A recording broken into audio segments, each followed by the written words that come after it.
நல்லது பண்றதுக்கு அரசியலுக்கு வாங்கடா, கொள்ளை அடிக்கிறது கொலை பண்றதுக்கு மாடா அரசியலுக்கு. Start rolling.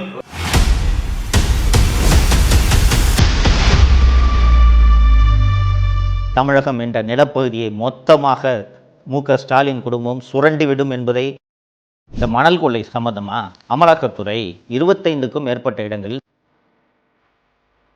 அப்போது இங்கே இருந்த விடியல் குரூப் இந்த அமலாக்கத்துறை அதிகாரிகளிடம் பெரும் தொகையை கொடுத்து இந்த மணல் கடத்தல் சம்பந்தமாக ஒரு விஏஓ இந்த ராமச்சந்திர ரத்னம் ஹரிகாரன் குரூப் மாட்டினது எதுலன்னு கேட்டிங்கன்னா கேநேரு துறையில் டாஸ்மாகில் எல்லாம் அமலாக்கத்துறை இவர்கள் எவ்வளவு பெரிய கொள்ளைக்காரர்கள் என்பதை நீங்கள் புரிந்து கொள்ளுங்கள். தமிழ் பெருங்குடி மக்கள் அனைவருக்கும் வணக்கம். ரொம்ப ஒரு முக்கியமான சட்டப்பேரவை தேர்தலை எதிர்கொண்டிருக்கோம். அடுத்த 5 ஆண்டுக்கு தமிழ்நாட்டின் தலையெழுத்தை தீர்மானிக்கக்கூடிய ஒரு தேர்தல் என்பதால் பல முக்கியமான விஷயங்களை விவாதிக்க வேண்டிய கட்டாயத்தில் நாம் இருக்கிறோம். தமிழ் பெருங்குடி மக்கள் அறிவார்ந்த மக்கள், அறிவு சார்ந்த சமூகம்தான் தமிழ் சமூகம் என்பதனால் நடந்த சம்பவங்களை எல்லாம் உங்களுக்கு கோடிட்டு காட்டு நினைவுபடுத்தினா போதும். என்ன முடிவு எடுக்க வேண்டும் என்பது உங்களுக்கு நன்றாக தெரியும் என்று நான் உறுதியாக நம்புகிறேன். அதனால தான் பல்வேறு சிரமங்களுக்கு இடையில் தொடர்ந்து உங்களோடு உரையாடி கொண்டிருக்கிறேன். நண்பர்களே, தமிழ்நாட்டிலையும் சரி இந்தியாவின் மற்ற மாநிலங்களிலும் சரி கட்டுமான பணி நடைபெறுகிறது. அந்த கட்டுமான பணிக்கு மணல் அவசியம் அப்படின்றது நம்ம எல்லாருக்கும் தெரியும். இந்த எம்சாண்டெல்லாம் பின்னாடி வந்தது தான். அதற்கு முன்னால் மணல் என்பது ஆற்று மணல், இதைத்தான் பயன்படுத்தி கட்டுமானம் நடந்து வருகிறது. திராவிட முன்னேற்ற கழக ஆட்சியில் இந்த மணல் கொள்ளை சம்பந்தமாக அமலாக்கத்துறை செப்டம்பர் 2023 பல்வேறு இடங்களில் சோதனைகளை நடத்தியது. அது வரைக்கும் ஒரு பெரிய மணல் கொள்ளை நடந்துக்கிட்டு இருக்கு அப்படின்றது பலருக்கும் தெரிந்தாலும் எந்த விதமான நடவடிக்கையும் எடுக்கப்படவில்லை. என்ன காரணம் என்றால் அரசாங்கமே மணல் கொள்ளை அடிக்குது. அப்போது எப்படி விசாரணை நடைபெறும்? ஆச்சுங்களா? சவுக்கு மீடியாவில் பல்வேறு சமயங்களில் இந்த மணல் கொள்ளை பற்றி நான் அம்பலப்படுத்தி இருக்கிறேன். தமிழகத்தில் நீர்வளத்துறை தான் இந்த மணல் விற்பனைக்கு பொறுப்பான ஒரு துறை. பல்வேறு செக்ஸ் அண்ட் பேலன்சஸ் இந்த மணல் கொள்ளை நடைபெற்று விடக்கூடாது அப்படின்றதுக்காக பல்வேறு செக்ஸ் அண்ட் பேலன்சஸ் இருக்குது. பெண்ணார் இருக்குது, காவேரி ஆறு இருக்குது. அங்கே மணல் அள்ளணுன்னா அதற்கு இதெல்லாம் ப்ரொசீஜர்னு ஏராளமான விதிமுறைகள் எல்லாம் அரசு வகுத்திருக்கிறது. அதெல்லாம் காகிதத்தில் மட்டும்தான் இருக்குது.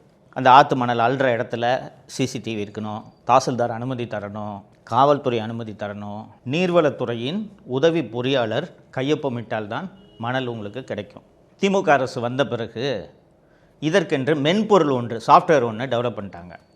இப்போ நீங்கள் வீடு கட்டுறீங்க, உங்களுக்கு 5 யூனிட் மணல் வேணும்னு வச்சுக்கோங்க. அந்த ஆப் மூலமாக எனக்கு 5 யூனிட் வேணும்னு புக் பண்ணால் தான் உங்களுக்கு மணல் கிடைக்கும். அந்த ஆப்பில் 5 யூனிட் நீங்கள் புக் பண்ணிடணும். புக் பண்ண உடனே வாட்டர் ரிசோர்ஸஸ் டிபார்ட்மெண்ட்டு ஆஃபீஸரு அதை அப்ரூவ் பண்ணுவார். ஒரு யூனிட்டு 1500 ரூபாய். அதற்கு உண்டான தொகையை நீங்கள் போய் அரசாங்கத்தில் செலுத்திட்டு அதுக்கான ரசீதை கொடுத்தீங்கன்னா, அந்த ரசீதை எடுத்துகிட்டு போய் அந்த மணல் அள்ளுற இடத்துல நீங்கள் கொண்டு போய் கொடுத்தீங்கன்னா லாரியில் அந்த மணலை ஏற்றி கொண்டு வந்து நீங்கள் எந்த இடத்துல கட்டுமானம் நடத்துகிறீங்களோ அங்கே இறக்கி விடுவாங்க. இதுதான் நடைமுறை. அந்த லாரி, மணல் அள்ளுற அந்த லாரி இருக்குல்ல, அது எங்கே போனாலும் கையில் அந்த நீர்வளத்துறை அதிகாரி உதவி பொறியாளர் கையெழுத்து போட்டு அந்த சலான் இருக்கணும். இல்லைன்னா அந்த லாரி பறிமுதல் செய்யப்படும். இதுதான் நிலைமை. தோழர்களே, திமுக ஆட்சி வந்த பிறகு ராமச்சந்திரன், ரத்னம், கரிகாலன் என்ற புதுக்கோட்டையைச் சேர்ந்த 3 மணல் அள்ளும் விவகாரம் வேலை ஒப்படைக்கப்படுகிறது. ஒரு யூனிட் மணல் 1500 ரூபான்னு சொல்லியிருந்தேன் இல்லையா? அப்புறம் ஆன்லைனில் சாஃப்ட்வேர் மூலமாக தான் புக் பண்ணணும் அப்படின்றது சொல்லியிருந்தேன். யார் நினச்சாலும் ஆன்லைனில் மணலை புக் பண்ண முடியாது. ஏன்னா அந்த சாஃப்ட்வேர் வேலையே செய்யாது. அப்புறம் எப்படிங்க மணல் வாங்குறதுன்னு கேட்டால் நேரடியாக இந்த ராமச்சந்திரன், ரத்னம், கரிகாலன் இவர்கள் 3 தான் நீங்கள் அணுக வேண்டும். அணுகி அவங்கக்கிட்ட கேட்குற பணத்தை நீங்கள் கொடுத்தீங்கன்னா மணல் அள்ளுறதுக்கு அவங்க அனுமதி தருவாங்க, மணலை கொடுப்பாங்க. ஒரு யூனிட் மணலுக்கு அரசாங்கம் நிர்ணயம் செய்திருந்த தொகை 1500 ரூபாய் என்று நான் சொல்லியிருந்தேன் அல்லவா? ஆக்சுவலி மணல் எவ்வளோக்கு விற்றாங்க தெரியுமா? ஒரு யூனிட்டு 20,000 ரூபாய். 1500 அங்கே இருக்குது, 20,000 ரூபாய் இங்கே இருக்குது. ஸோ இதை லஞ்ச ஒழிப்புத்துறை விசாரிக்கணும். லஞ்ச ஒழிப்புத்துறை தமிழக அரசின் கட்டுப்பாட்டில் இருப்பதால் லஞ்ச ஒழிப்புத்துறை எந்த விசாரணையும் நடத்தாது இல்லைங்களா? ஸோ அமலாக்கத்துறை இதில் விசாரணை நடத்தலாம் என்று முன் வருகிறது. அமலாக்கத்துறை விசாரணை நடத்த வேண்டும் என்றால் ஏதாவது ஒரு ப்ரெடிகேட் அஃபென்ஸ் இருக்கணும், அதாவது ஏதாவது ஒரு எஃப்ஐஆர் இருக்கணும். அந்த எஃப்ஐஆரின் மீது தான் அமலாக்கத்துறை சட்டவிரோத பணப்பரிமாற்றம் சம்மந்தமாக விசாரணையை நடத்த முடியும், சோதனைகளை நடத்த முடியும், கைது நடவடிக்கைகளில் ஈடுபட முடியும். ஆச்சுங்களா? இந்த மணல் கடத்தல் சம்பந்தமாக அங்கங்கே சில எஃப்ஐஆர்கள் பல மாவட்டங்களில் பதிவு செய்யப்பட்டிருந்தன. இந்த மணல் கடத்தல் சம்பந்தமாக ஒரு விஏஓ கொலை செய்யப்பட்டிருந்தார், அந்த கொலை வழக்கும் இருந்தது. ஸோ அமலாக்கத்துறை என்ன பண்ணுதுன்னா, ஆங்காங்கே பதிவு செய்யப்பட்ட இந்த எஃப்ஐஆர்களின் அடிப்படையில் தமிழகம் முழுக்க 13 செப்டம்பர் 2023 அன்று 25க்கும் மேற்பட்ட இடங்களில் சோதனை நடத்துகிறது. இந்த சோதனைகளில் கரிகாலன், ராமச்சந்திரன், ரத்னம் உள்ளிட்டோரின் வீடுகள் மற்றும் அலுவலகங்களும் அடக்கம். நண்பர்களே, இந்த மணல் தொடர்பான இந்த விசாரணையை அமலாக்கத்துறை நடத்தி எவ்வளவு தான் மணல் அள்ளியிருக்காங்க ஆக்சுவலி, ஏன்னா இவங்க பேப்பரில் காட்டுற கணக்கு நான் சொன்னேன், அந்த ஆன்லைனில் புக் பண்ணுறது மட்டும்தானே கணக்கில் வரும். இவங்க தான் ஆன்லைன்லேயே புக் பண்ணாமல் நேரடியாக அள்ளிக்கிட்டு இருக்காங்களே, விற்றுக்கிட்டு இருக்காங்களே. அப்படி இருக்கும்போது ஆக்சுவலி எவ்வளோ தான் இவங்க அள்ளியிருக்காங்க அப்படின்றத அமலாக்கத்துறை கணக்கெடுக்க வேண்டும் என்று முடிவு செய்து ஐஐடி கரக்பூர் மற்றும் வேறு ஒரு மத்திய அரசு நிறுவனத்தை அழைத்து ட்ரோன் மூலமாக இந்த எவ்வளவு தான் ஆற்றுப்படுகைகளில் மணல் அள்ளப்பட்டிருக்கிறது என்பதை சோதனை செய்வதற்கான முயற்சிகளில் ஈடுபட்டு கொண்டிருக்கிறது. நண்பர்களே, நீங்கள் சொன்னால் நம்ப மாட்டீங்க, அமலாக்கத்துறை அதிகாரிகள் செப்டம்பரில் இந்த சோதனையெல்லாம் நடத்தி முடிச்சிடுறாங்க. அடுத்த கட்டமாக இவர்கள் என்ன செய்ய வேண்டும் என்றால், இந்த மணல் எவ்வளோ அள்ளப்பட்டிருக்கிறது என்பதற்கான சோதனைகளை அவர்கள் நடத்த வேண்டும். இந்த சோதனையை இந்த ட்ரோன் மூலமாகவோ அல்லது ஃபிசிக்கலாகவோ நீங்கள் அளந்தீங்கன்னா தான் உங்களுக்கு தெரியும் எக்ஸாக்டாக எவ்வளவு மணல் அள்ளப்பட்டிருக்கிறது என்று. நண்பர்களே, இந்த குரூப்பு, விடியல் குரூப்பு, திமுக குரூப்பு அப்போது இங்கே இருந்த அமலாக்கத்துறை அதிகாரிகளிடம் பெரும் தொகையை கொடுத்து எவ்வளவு மணல் அள்ளியிருக்காங்கன்ற சோதனையை நடத்தாமல் தாமதப்படுத்தியது. என்ன காரணம்னு சொல்லுங்கள்? செப்டம்பர் 2023 சோதனை நடந்துச்சுன்னு சொன்னேன். அக்டோபர் மாதம் மழைக்காலம் தொடங்கிவிடும். மழைக்காலம் தொடங்கிவிட்டால் ஆறு முழுக்க தண்ணி ஓடுமா? ஆறு முழுக்க தண்ணி ஓடின பிறகு எவ்வளோ மணல் அள்ளப்பட்டிருக்குன்னு எப்படி நீங்கள் அளவிடுவீங்க? அந்த அளவுக்கு விடியல் குரூப்பு இந்த விஷயத்தில் இறங்கி வேலை செஞ்சு. அதற்கு பிறகு சவுக்கு மீடியாவும் சரி, இந்து நாளேடும் சரி, மணல் அளவீடு செய்யப்படவில்லை என்று தொடர்ந்து எழுதியதன் அடிப்படையில் மத்திய அரசு இந்த அமலாக்கத்துறையில் இதற்கென்று ஒரு நேர்மையான அதிகாரியை நியமித்தது. அந்த அதிகாரி ஐஐடி கரக்பூர் உள்ளிட்ட நிறுவனங்களை எல்லாம் அழைத்து தேவையான கட்டணத்தை செலுத்தி மணல் எவ்வளோ அள்ளப்பட்டிருக்கிறது என்பதை அளந்து கண்டுபிடித்து விட்டார். ஒன்று. இன்னொன்று, நீங்கள் எவ்வளவு தான் மணல் அள்ளினாலும் சாஃப்ட்வேரில் கணக்கு வரலனாலும் ஒவ்வொரு மணல் லாரியும் டோல்கேட் வழியாக தானே போகும். இங்கே தான் நெடுஞ்சாலைகளில் பார்த்திருப்பீர்கள், எல்லா இடத்துலையும் டோல் கட்டணும் இல்லைங்களா? அப்போது இந்த மணல் லாரி ஒவ்வொரு டோல்லையும் எத்தனை மணல் லாரி போகுதுன்றதை அதை ஒரு தனியாக கணக்கீடு எடுக்கிறார்கள். இது போக இந்த ராமச்சந்திரன், ரத்னம், கரிகாலன் குரூப்பு மாட்டினது எதுலன்னு கேட்டிங்கன்னா, ஜேசிபி இயந்திரங்கள். கையில் அள்ள முடியாது இல்லைங்களா? மணலில் மண்வெட்டியிலெல்லாம் அள்ளி போட்டு லாரியில் ஏற்ற முடியாது. ஸோ மிகப்பெரிய ஜேசிபி, எர்த் மூவர் எந்திரங்களை இவர்கள் வாங்குகிறார்கள். கோபெல்கோ கன்ஸ்ட்ரக்ஷன் மற்றும் ஜேசிபி இந்தியா லிமிடெட் ஆகிய 2 நிறுவனங்கள், பன்னாட்டு நிறுவனங்கள். அந்த 2 நிறுவனங்கள் தான் இந்த ஜேசிபி இயந்திரங்கள், மணல் அள்ளும் இயந்திரங்கள், இந்த எர்த் மூவர்ஸ் இருக்கும்ல, இந்த இயந்திரங்கள் தயாரிப்பதில் அந்த நிறுவனங்கள் பிரசித்தி பெற்றவை. 2 ஆண்டுகளில் திமுக ஆட்சி வந்த பிறகு 273 மணல் அள்ளும் இயந்திரங்களை, இந்த ஜேசிபி இயந்திரங்களை இந்த ராமச்சந்திர குரூப்பு வாங்கியிருக்கு. இந்த இயந்திரங்கள் எப்படிப்பட்ட இயந்திரங்கள் என்று கேட்டீர்கள் என்றால், நவீனமான இயந்திரங்கள். சரிங்களா? இப்போது சமீபத்தில் இந்த புதிதாக வரக்கூடிய வாகனங்கள், கார்கள், இதெல்லாம் நீங்கள் பார்த்தீங்கன்னா தெரியும், எல்லாமே டிஜிட்டைஸ் பண்ணிட்டாங்க. அந்த காரை போய் நீங்கள் சர்வீஸ் சென்டரில் கொடுத்தீங்கனாலே டக்குன்னு அதை கம்ப்யூட்டரோடு இணைத்து இந்த கார் எத்தனை கிலோமீட்டர் ஓடி இருக்குது, எத்தனை வாட்டி ரிப்பேர் ஆகிருக்கு, எத்தனை வாட்டி சர்வீஸ் பண்ணியிருக்கீங்க, இது எல்லா டீட்டெயிலும் அதில் வந்துடும் இல்லைங்களா? இதே போல் இந்த கோபெல்கோ மற்றும் ஜேசிபி இயந்திரங்களில் எப்படிப்பட்ட நவீனமான இயந்திரங்கள் என்றால், இந்த பெரிய பக்கெட்டை வச்சு மண் அள்ளுது இல்லைங்களா? எத்தனை பக்கெட் அள்ளிருக்கு, எவ்வளவு வெயிட் அள்ளியிருக்கு, எவ்வளவு நேரம் அந்த வாகனம் வேலை செய்திருக்கிறது, எவ்வளவு டீசல் போடப்பட்டிருக்கிறது, எவ்வளவு வெயிட்டை மண் அள்ளுறதுக்கு தான் அதை யூஸ் பண்ணியிருப்பாங்க, எவ்வளவு வெயிட்டை அது அள்ளியிருக்கு என்ற இந்த டேட்டாவை கோபெல்கோ மற்றும் ஜேசிபி ஆகிய 2 நிறுவனங்களிடமிருந்தும் அமலாக்கத்துறை வாங்கிவிட்டது. இதெல்லாம் வாங்கி அமலாக்கத்துறை ஒரு கணக்கு போட்டு மொத்தம் எவ்வளோ ரூபாய்க்கு மணல் அள்ளப்பட்டிருக்கிறது என்று ஒரு கணக்குக்கு வருகிறது. அமலாக்கத்துறையின் அளவீட்டின்படி 23 சர்ச் நடந்திருக்குன்னா 21லேருந்து 23 வரைக்கும் 2 ஆண்டுகளில் 4734 கோடி ரூபாய்க்கு மணல் அள்ளப்பட்டிருக்கிறது. தமிழ்நாடு அரசின் நீர்வளத்துறையின் கணக்குப்படி அவர்கள் ஒரு கணக்கு வச்சுருப்பாங்க. இந்த ஆப் மூலமாக மணல் விற்றதுக்கு எவ்வளவு மணல் விற்கப்பட்டிருக்கிறது தெரியுமா? 36.45 கோடி ரூபாய்க்கு தான் மணல் அள்ளப்பட்டிருப்பதாக நீர்வளத்துறையிடம் கணக்கு எழுதப்பட்டிருக்கிறது. 4734 கோடி ரூபாய் எங்கே இருக்குது? 36.45 கோடி எங்கே இருக்குது? யோசிச்சு பாருங்கள். அப்போ இந்த 36 கோடியை தவிர மீதமுள்ள 4700 கோடி எங்கே சென்றது? இந்த கேள்வி எழுகிறது இல்லவா? நான் சொல்கிறது 5 வருஷம் கூட இல்லைங்க.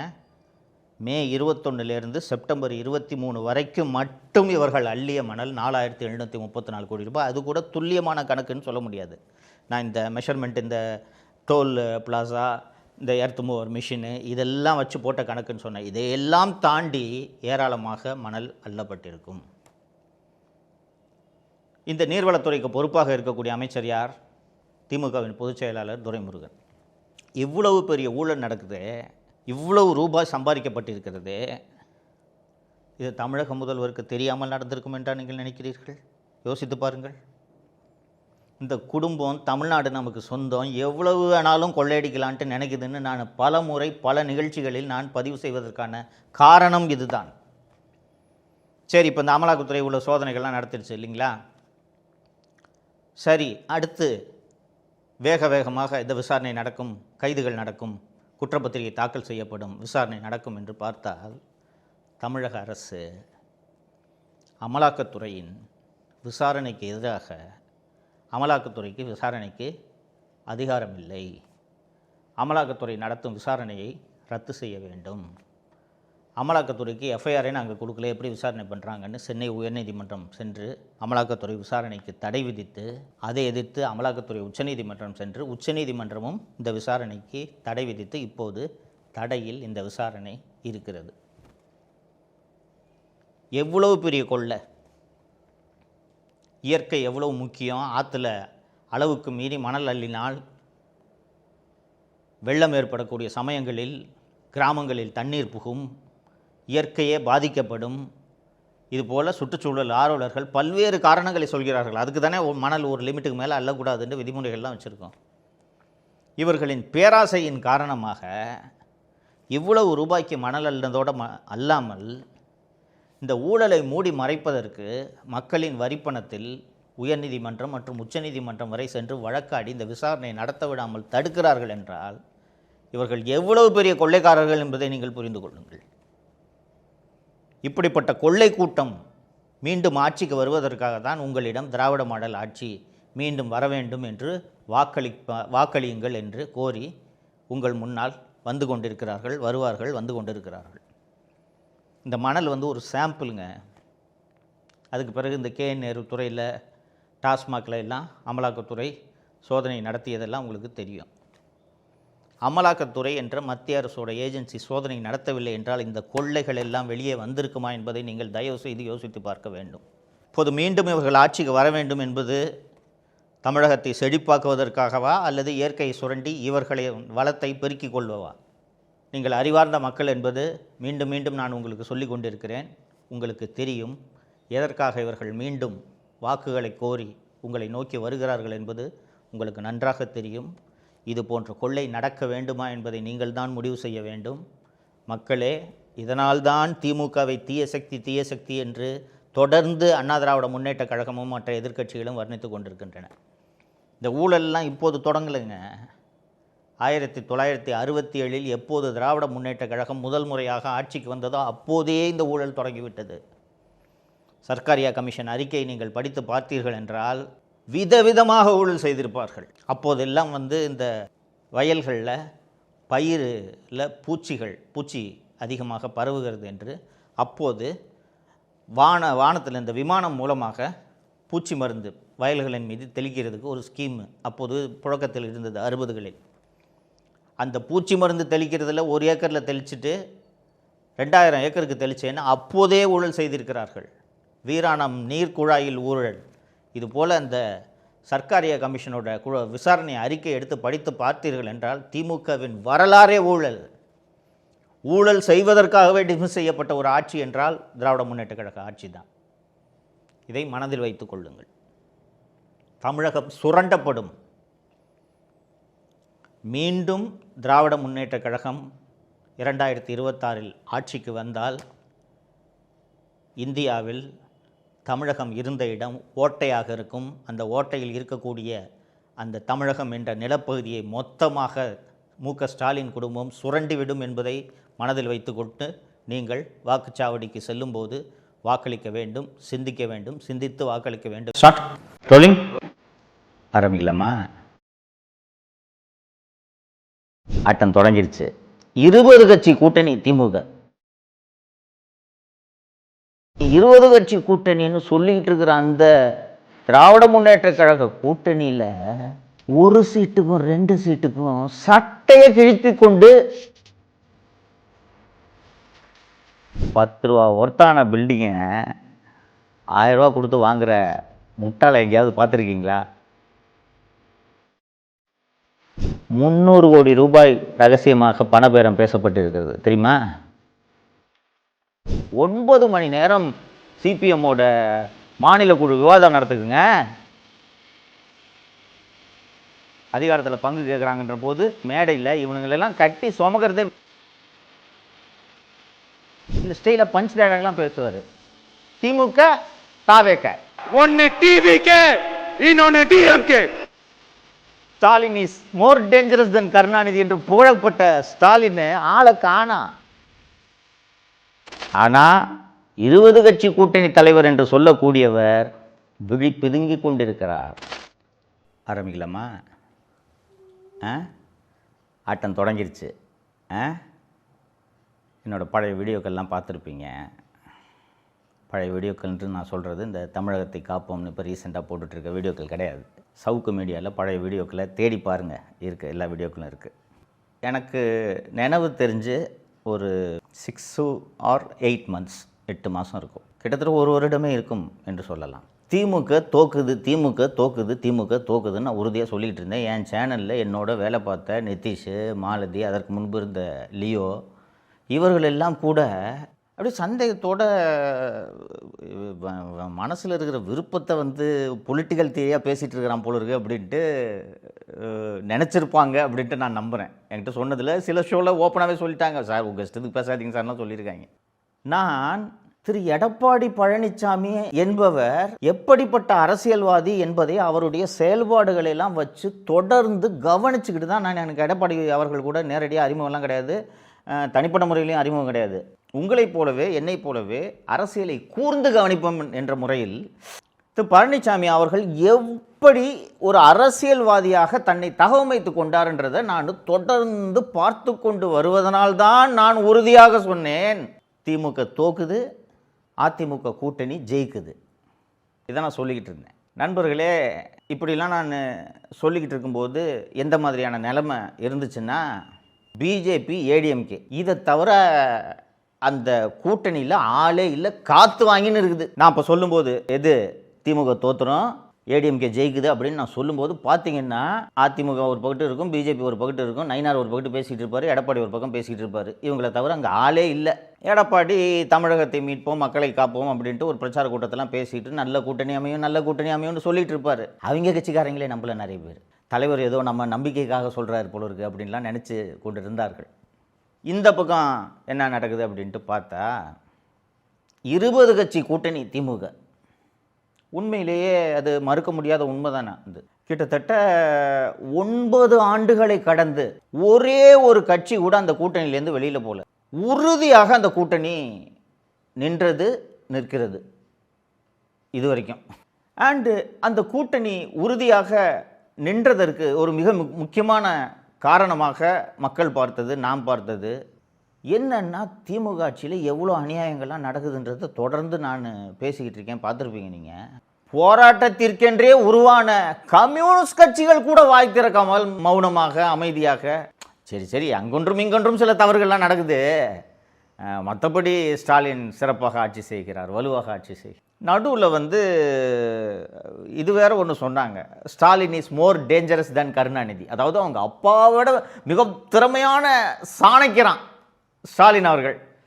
எனக்கு திரு ஸ்டாலின் யார் அவர்கள் என்பதை திரு பழனிசாமி அவர்களை எப்படி நான் அவதானித்து இவர் ஒரு சிறந்த அரசியல்வாதி என்பதை சொன்னேனே, அதே போல் நான் திரு ஸ்டாலின் அவர்களையும் அவதானித்து இது ஒரு கட்டமைக்கப்பட்ட பிம்பம் அப்படின்றத நான் சொல்லிக்கிட்டே இருப்பேன். தோழர்களே, இன்னைக்கு தொகுதி பங்கீடுகள், தேசிய ஜனநாயக கூட்டணியோட தொகுதி பங்கீடுகள் முடிந்து விட்டது.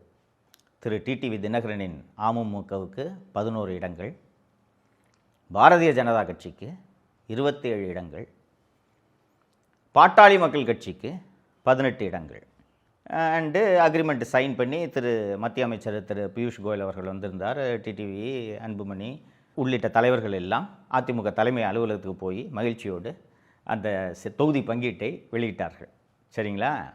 இந்த பக்கம் அதாவது உடைக்கவே முடியாது இந்த கூட்டணியை, வலுவான கூட்டணி, பிரம்மாண்டமான கூட்டணி, 20 கட்சி கூட்டணின்னு சொல்லிக்கிட்டு இருக்கிற அந்த திராவிட முன்னேற்ற கழக கூட்டணியில்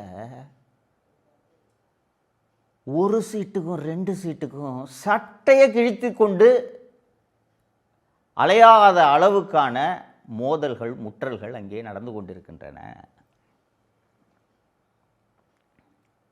போன வாட்டி வாங்கின சீட்டை விட கூட்டணி கட்சிகளுக்கு கூடுதலாக கேட்பாங்க. அவங்க அதை கொடுக்காம பேசி சமாளித்து அதை நம்பரை வாங்கிக்கோங்க பாஸ் அப்படின்றது இயல்பாக தேர்தல்களில் நடக்கக்கூடிய விஷயம். போன முறை கொடுத்த எண்ணிக்கையை குறைப்பதற்காக இங்கே சண்டை நடந்து கொண்டிருக்கிறது. ஒரு பிரம்மாண்டமான கூட்டணி அப்படின்ட்டு இந்த ஒரு அண்ணாமலை திரைப்படத்தில், ரஜினி நடத்திய அண்ணாமலை திரைப்படத்தில் ஒரு வீடு ஏலம் வாங்குகிற ஒரு சீன் ஒன்று வரும். பார்த்தீங்களா இல்லையான்றதுலாம் எனக்கு தெரியல. ரஜினிக்கும் சரத்பாபுக்கும் பெரிய சண்டைலாம் நடந்துகிட்ருக்கோம். அப்போ ஒரு ஏலம் நடக்கும், அந்த ஹோட்டல் ஆர் பில்டிங் நினைக்கிறேன், ஏலம் நடக்கும். ஏலத்தை அவங்க சரத்பாபுக்கும் ரஜினிக்கும் இருக்கக்கூடிய அந்த மோதலின் காரணமாக அந்த ஏலத்தில் ஏற்றி எல்லோரும் நிறுத்திடுவாங்க. கேட்குறத ஏற்றி கேட்டுக்கிட்டு இருப்பாங்க, மாற்றி 2 பேரும். கடைசியில் சரத்பாபு எப்படியாவது ரஜினியை இந்த ஏலத்தில் வீழ்த்தி ஆகணும் அப்படின்றதுக்காக ஒரு உச்சபட்சமாக ஒரு தொகையை கேட்டு அந்த ஏலத்தில் ஜெயிச்சிடுவார். ஜெயிச்சோன்னா சரத்பாபுவுக்கு அந்த நம்ம எதிரியை வீழ்த்திட்டோம் அப்படின்ற அந்த பெருமை இருக்கும். ரஜினி ஸ்டைலாக சொல்லுவார், என்னங்க விட்டுட்டிங்களே, ஒரு சின்ன பார்டர் அமௌண்ட்டில் விட்டுட்டிங்களே அப்படின்னு சொல்லும்போது ரஜினி, எக்ஸாக்ட் அமௌண்ட்டு நினைவில் எனக்கு, 10 ரூபா ஒர்த்தான பில்டிங்கை 1000 ரூபா கொடுத்து வாங்குகிற முட்டாளை எங்கேயாவது பார்த்துருக்கீங்களா அப்படின்ட்டு ரஜினி சொல்லுவார். இதை எதற்கு உதாரணமாக சொல்கிறேன் என்றால், தேமுதிக என்ற ஒரு கட்சி, கிட்டத்தட்ட இது அம்மா, 2 பசங்க, தம்பி, இவ்வளோ தான் மொத்தமே அந்த கட்சி. மறைந்த மரியாதைக்குரிய திரு கேப்டன் அவர்கள் விஜயகாந்த் உருவாக்கிய கட்சி. அதுக்கு பிறகு அந்த கட்சி என்னென்னலாம் நடந்துச்சு, எப்படி நடந்துச்சு அப்படின்றதெல்லாம் நம்ம பார்த்தோம். இந்த தேமுதிக தேசிய ஜனநாயக கூட்டணியில் இருக்கிறது. அந்த தேசிய ஜனநாயக கூட்டணியில் ஒரு சில மாதங்களுக்காக முன்பு வந்த மாநிலங்களவை காலி இடத்துல எனக்கு ஒரு எம்பி சீட்டு கொடு, நீ ஏற்கனவே கொடுக்குறேன்னு சொல்லியிருந்தியே, அதை கொடு என்று சில மாதங்களுக்கு முன்பு தேமுதிகவை சேர்ந்த திருமதி பிரேமலதா அவர்கள், கடந்த ஆண்டு பிரேமலதா அவர்கள் எனக்கு இது கொடுங்க அப்படின்னு சொல்லிட்டு சொன்ன உடனே, இந்த பாருங்கள் உங்களுக்கு தர்றோம், 26 உங்களுக்கு தர்றோம், நான் உங்களுக்கு தர்றோன்ட்டு ஏற்கனவே 2024 வாக்குறுதி கொடுத்துருந்தோம், ஆனால் இந்த வேக்கன்சியை தரோன்ட்டு நாங்கள் சொல்லலை, உங்களுக்கு 26 வேக்கன்சியில் உங்களுக்கு மாநிலங்களவை எம்பி தர்றோம் அப்படின்றத எழுத்துப்பூர்வமாக அதிமுக அறிக்கையாகவே வெளியிட்டது. அந்த அறிக்கை வெளிவந்த பிறகு இவங்க பிரேமலதா கோச்சிக்கிட்டாங்க, நாங்கள் தேசிய ஜனநாயக கூட்டணியில் இல்லைங்க, நாங்கள் வெளியிடுறோங்க. இல்லைங்க, அவங்க தான் தர்றேன்னு சொல்லியிருக்காங்களே, நாங்கள் எங்கள் கட்சியை கூடி முடிவு எடுப்போம், சொன்னவங்க காப்பாற்றினவங்க காப்பாற்றலை. இப்போ கொடுக்க சொன்னால் அடுத்த வருஷம் தரேன்றாங்க என்று அறிக்கையெல்லாம் வெளியிட்டு ரொம்ப கடுமையாக பேசி கூட்டணி விட்டு வெளில போயிட்டார். ஸோ இந்த கூட்டணி பேச்சுவார்த்தை இதெல்லாம் நடந்து கொண்டிருந்த சமயத்தில் தேமுதிக இங்கே தானே இருந்துச்சு, எப்படி இங்கே தான் வரப்போகுது என்று அனைவரும் எதிர்பார்த்து கொண்டிருந்த சமயத்தில் திடீரென்று பிரேமலதா அவர்கள் அறிவாலயம் சென்று திரு ஸ்டாலின் அவர்களை சந்திக்கிறார். சந்தித்து விட்டு கூட்டணின்னு அறிவிச்சிட்டாங்க. அந்த இப்போது சமீபத்தில் முடிந்த அந்த மாநிலங்களவை வேக்கன்சியில் பிரேமலதாவோட தம்பி சுதீஷுக்கு ஒரு ராஜ்யசபா எம்பியை கொடுத்துட்டாங்க. தோழர்களே, கம்யூனிஸ்டுகள் என்றாலே போராட்ட குணம் படைத்தவர்கள்ன்றது கொஞ்சம் நேரத்துக்கு முன்னாடி சொன்னேன் நான். இந்த ஆட்சியில் தொழிலாளர்களுக்கு இழைக்கப்பட்ட அத்தனை அநீதிகளையும் கூட்டணி தர்மம் என்ற ஒரே காரணத்துக்காக வாயை மூடிக்கொண்டு பொறுத்திருந்தார்கள் அந்த தோழர்கள். நம்ம விசிகே தோழர் திருமாவை எடுத்துக்கங்க, எவ்வளவு கொடுமைகள் தலித்துகளுக்கு இழைக்கப்பட்டன. பல்ல கடிச்சுக்கிட்டு கூட்டணி தர்மம் சரி விடு ஸ்டாலின் அப்படின்ட்டு பொறுத்துக்கிட்டு இருந்தாங்க. அவங்களையெல்லாம் விட்டுட்டு ஒரு இத்து போன கட்சி இந்த கட்சிக்கு வந்த உடனே சிபிஎம்க்கு மாநிலங்களவை உறுப்பினர் கொடுக்கல, சிபிஐக்கு மாநிலங்களவை உறுப்பினர் கொடுக்கல, விடுதலை சிறுத்தைகளுக்கு மாநிலங்களவை உறுப்பினர் கொடுக்கல. கூடவே இத்தனை ஆண்டுகள் பயணித்தவர்களுக்கு நேற்று வந்த பிரேமலதாவுக்கு, அதாவது ஏடிஎம்கே கூட்டிலேருந்து தூக்கித்தரான் பிரேமலதாவுக்கு ஒரு மாநிலங்களவை சீட்டு கொடுத்ததோடு இல்லாமல் 300 கோடி ரூபாய் ரகசியமாக பணபேரம் பேசப்பட்டிருக்கிறது தெரியுமா? 300 கோடி பணத்தை கொடுத்து 10 சீட்டு தர்றேன்ட்டு ஒப்பந்தம் போடுற ராஜதந்திரி எங்கேயாவது பார்த்துருக்கீங்களா? அந்த தேமுதிக உள்ளே வந்ததுனால கூடவே தோளோடு தோள் நின்று பல ஆண்டுகளாக உங்களோடு உறவுகளாக பயணித்தவர்களை இழிவுபடுத்தி அவமானப்படுத்தி கொடுக்கறதே கம்மி. சிபிஎம்க்கெல்லாம் 10-12 சீட்டு கொடுக்கணும், விடுதலை சிறுத்தைகளுக்கு 15 கொடுக்கணும். ஏற்கனவே வாங்கிட்டு இருந்த சீட்டில் ஒன்று குறைச்சிக்கன்னு சொல்லி கட்டி உருண்டு சண்டை போட்டு 9 மணி நேரம் சிபிஎம்மோட மாநில குழு விவாதம் நடத்துக்குங்க. 5க்கு ஒத்துக்கிறதா 6க்கு ஒத்துக்கிறதா, எதுக்கு ஒரு சீட்டு? 5ஆ 6ஆ? ஆனால் தேமுதிகவுக்கு 10 300 கோடியா? இன்னொன்று ரைட், ஓகே, இப்போ தேமுதிக வருதுன்றது ஏதோ ஒரு பொறாமையில் பேசுகிறாருன்னு கூட நீங்கள் நினைக்கலாம். தேமுதிக வருது, தேமுதிக வந்துச்சு. திமுகவுக்கு தேமுதிக வந்ததுனால ஒரு 50 சீட்டில் வெற்றி உத்தரவாதம் அப்படின்னு வச்சுக்கோங்களேன். இந்த ரிஸ்க் எடுக்கலாம், சரியா? உறுதியாக சொல்கிறேன், தேமுதிகவுக்கு அந்த அளவுக்கு ஒருத்தலாம் கிடையாது. நான் தான் சொன்னேனே தொடக்கத்திலேயே, அம்மா 2 பசங்க தம்பி இவ்வளோ தான் மொத்த கட்சியும். சரி, இப்போது ஒரு 10 சீட்டு ஒதுக்குறாங்கன்னு வச்சுக்கோமே. இந்த 10 சீட்டை தேமுதிக தொடங்கிய காலத்திலிருந்து அந்த கட்சியில் இன்று வரை பயணிக்கக்கூடியவர்களுக்கு அந்த கட்சி கொடுக்கணும்னு நினைக்கிறீங்க? குடும்பத்தோடு உட்காந்து ஏலம் போடுவாங்க, பார்க்குறீங்களா? யார் ஹையஸ்ட் அமௌண்ட்டை கொடுக்குறாங்களோ அவங்களுக்கு தான் தேமுதிக சீட்டு ஒதுக்க போகுது. பார்க்கலாமா? சரி, இப்போ திருப்பி சப்ஜெக்ட்டுக்கு வருவோம். இப்படி 20 கட்சி கூட்டணி, இந்த கூட்டணியை வெல்லவே முடியாது, இது பிரம்மாண்டமான கூட்டணி அப்படின்னு சொன்ன அந்த திமுக கூட்டணி தொகுதி பங்கீட்டை கூட முடிவு செய்ய முடியாமல், இழுபறியில் என்ன செய்வதென்று தெரியாமல் விழித்து கொண்டிருக்கிறது. 6 மாதம் முன்னாடி வரைக்கும் காலியாக கிடக்குதுங்க. யாருங்க வருவா அந்த பக்கம் கூட்டணிக்குன்னு சொன்ன அந்த ஒரு கட்சி மத்திய அமைச்சரை வரவைத்து, கூட்டணி கட்சி தலைவர்களை எல்லாம் வரவைத்து மிக மிக எளிமையாக அந்த தொகுதி பங்கீட்டை முடித்து அறிவிப்பு வெளிவந்தது, பார்த்திருப்பீர்கள். இப்போ சொல்லுங்கள் சார், யார் சார் ராஜதந்திரி? காங்கிரஸ் கட்சி ஒரு 150 வருஷ பழமையான கட்சி, முக்கியமான கட்சின்றதெல்லாம் மாற்றுக்கருத்து இல்லை. ஆனால் அந்த கட்சிக்கு ஒரு மாபெரும் செல்வாக்கு இருக்கிறதா அப்படின்னு கேட்டிங்கன்னா, இன்னொன்று, அந்த கட்சி ஒரு கட்சி கூட்டணிக்கு வருதுன்னா என்ன பலன் அதனால் அப்படின்றத யோசிக்கணும் இல்லையா? அதன் அடிப்படையில் தான் சீட்டு நம்பர் ஒதுக்கீடு எல்லாம் நடக்குது. காங்கிரஸ் கட்சியால் திமுகவுக்கு என்ன பலன்? ஒரு தேசிய கட்சி கூட இருக்குதுன்றதை தாண்டி காங்கிரஸ் கட்சியால் திமுகவுக்கு என்ன பலன்? எவ்வளோ அவமானப்படுத்தினீங்க. அதிகாரத்தில் பங்கு கேட்குறாங்கன்ற போது வெளிப்படையாகவே மதுரையை சேர்ந்த திமுக பிரமுகர் ஒருவர் மேடையில் இவனுங்களெல்லாம் கட்டி சுமக்கிறதே வேஸ்ட்டுங்க, இவனுங்களுக்கும் சேர்த்து நம்ம வேலை பார்க்க வேண்டியதாக இருக்குங்க, பணமும் நம்ம செலவு பண்ண வேண்டியதாக இருக்குங்க அப்படின்லாம் பேசுனாங்க இல்லைங்களா? அந்த கட்சியும் போராடி 28 சீட் அந்த கட்சிக்கு கொடுத்துருக்கீங்க. பிஜேபி என்ற கட்சி தேசிய கட்சி, நாட்டை தொடர்ந்து 3வது முறையாக ஆளக்கூடிய கட்சி, இன்றும் மத்தியில் ஆளும் கட்சி. அந்த கட்சிக்கு 27 இடங்கள் ஒதுக்கப்பட்டிருக்கிறது. ஆனால் நீங்கள் காங்கிரஸுக்கு 28 ஒதுக்கிட்டு நேற்று வந்த பிரேமலதாவுக்கு 10 தர்றேன்ட்டு வாக்குறுதியை அளித்து விட்டு மீதம் இருக்கக்கூடிய கூட்டணி கட்சிகளுக்கு எத்தனை இடங்களை கூட ஒதுக்குவது என்று தெரியாமல் விழிப்பிதுங்கி கொண்டிருக்கிறீர்களே. ஸ்டாலின் சாணக்கியரா, எடப்பாடி சாணக்கியரா?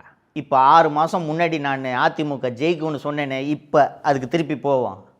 யார் ஜெயிப்பா? தேசிய ஜனநாயக கூட்டணி தொகுதி பங்கீட்டை அறிவித்த போதே பாதி தேர்தலில் அது வெற்றி பெற்று விட்டது. இதெல்லாம் நடக்கும் என்று நான்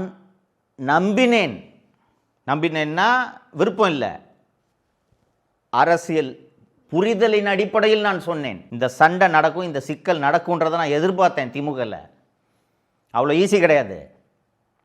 திமுகவில் இருக்கக்கூடிய கூட்டணி கட்சிகள் எல்லா கட்சிகளுக்கும் திமுக ஜெயிச்சது நம்மளால தான்றது தெரியுமா தெரியாதா? நம்பிக்கை இருக்குமா இருக்காதா? இன்னொன்று, இந்த 5 ஆண்டு அவல ஆட்சியில் நீங்கள் பண்ண அநியாயத்துக்கெல்லாம் நாங்கள் முட்டு கொடுத்துருக்கோம், ஒரு 2 சீட்டை கூடக்கூடியா அப்படின்ட்டு கேட்குறதுல என்ன தப்பு? அதனால் கண்டிப்பாக கேட்பாங்கன்றதை நான் எதிர்பார்த்தேன். அதே போல் நடக்கிறது போது. இந்த பக்கம் அதாவது அலை இல்லை, காலி, தேரவே தேராது. அதுவும் இன்னொருத்தர், ஒரு சினிமா நடிகர் ஒருத்தர் இப்போ கட்சி ஆரம்பிச்சுட்டு சுற்றி நிற்கிறாரு. நான் தான் ஜெயிப்பேன்னு சொல்லலாம், அதில் ஒன்றும் எந்த தவறும் இல்லை. போட்டியே அவரு கட்சிக்கும் திமுகவுக்கும் மட்டும்தானா? இல்லை ஸ்டைலாக பஞ்ச் டயலாக்லாம் பேசுவார். திமுக தாவேக்க. அப்போ அந்த ஏடிஎம்கேன்னு ஒரு கட்சி இருக்குன்னா அது கட்சியே கிடையாதான் அவரை பொறுத்த வரைக்கும். அந்த கட்சி கூட்டணி பேசி முடித்து இன்னைக்கு பிரச்சாரத்தை தொடங்கிருச்சு. திமுக தாவேக்கன்னு பஞ்ச் டயலாக் பேசினவர் வேட்பாளருக்கு ஆளை தேடி நிற்கிறாருங்க.